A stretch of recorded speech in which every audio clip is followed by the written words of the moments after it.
lang kamo? Gusto ko yon.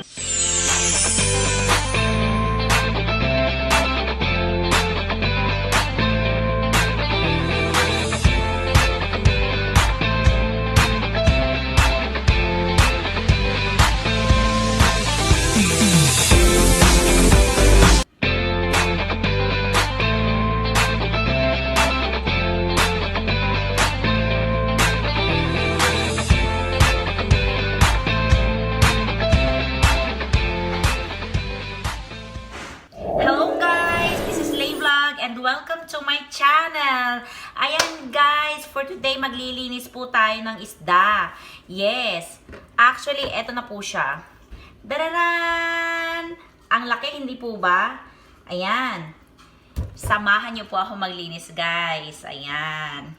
So ayan guys, papakita ko po sa inyo kung paano po ako naglilinis ng isda. Actually guys, hindi naman ako pro pero ganito ako maglinis ng isda guys. Bago ko siya iwain dito, syempre kailangan kaliskisan muna po natin yan. Diba? Ganyan. Yan, mag-iis-is muna po tayo ng ating isda. Laki nito guys ha. Ayan. Tigas. Tigas ng kaliskis. Ayan. Alam nyo ba guys, na maglilinis ako ng isda ngayon pero hindi ako magluluto. Oo. Ayan, tigas.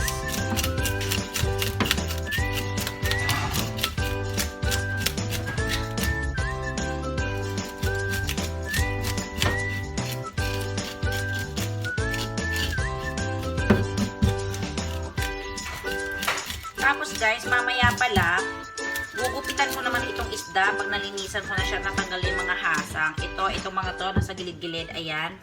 Para pagkakain tayo, hindi tayo matusok.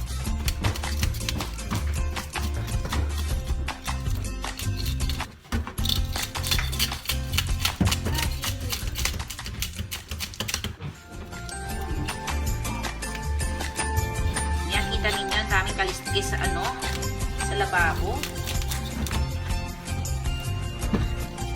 Tapos dito guys, tinatanggalan ko rin to ng kaliskis.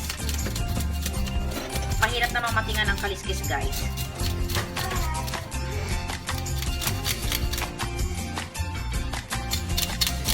Hayaan na natin yung mga talsik na kaliskis guys kasi mamaya uhugasan din natin yan. So ngayon, dito muna tayo concentrate sa paglilinis lang ng isda, no? Ayan, nakikita niyo yan, guys. Pa, mahirap din ata magkiskis ng isda, ha? Dali lang, guys, ha?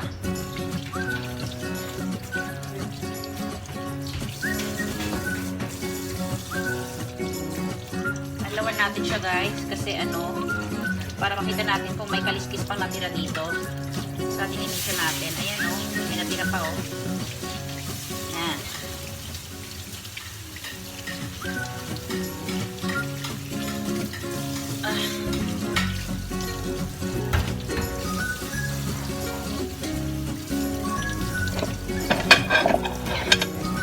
Lalagay ko muna siya dito.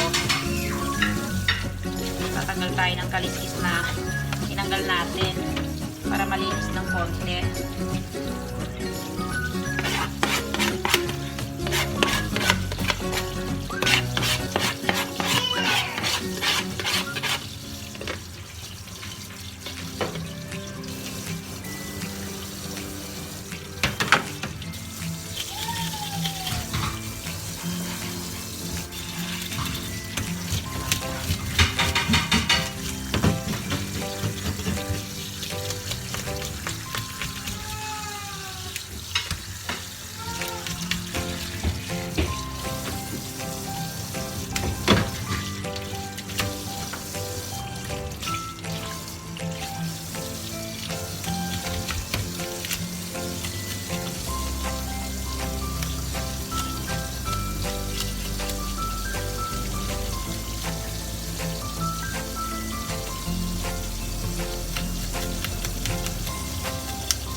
Ayan guys, nakaliskisan ko na siya. Ngayon magtatanggal naman tayo ng hasang niya at saka gugupitan natin siya para lang nagpapaparlor, 'di ba?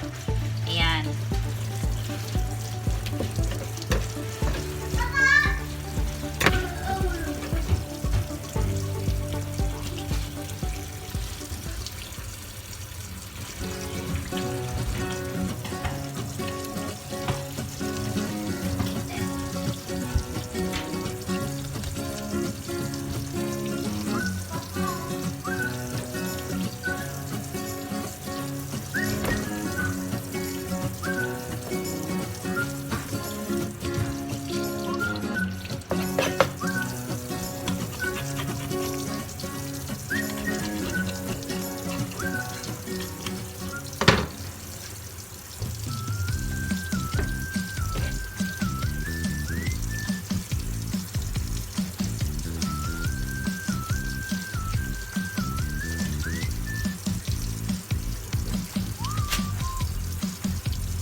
guys, malinis na siya. Tingnan ninyo, nagupitan ko na rin siya.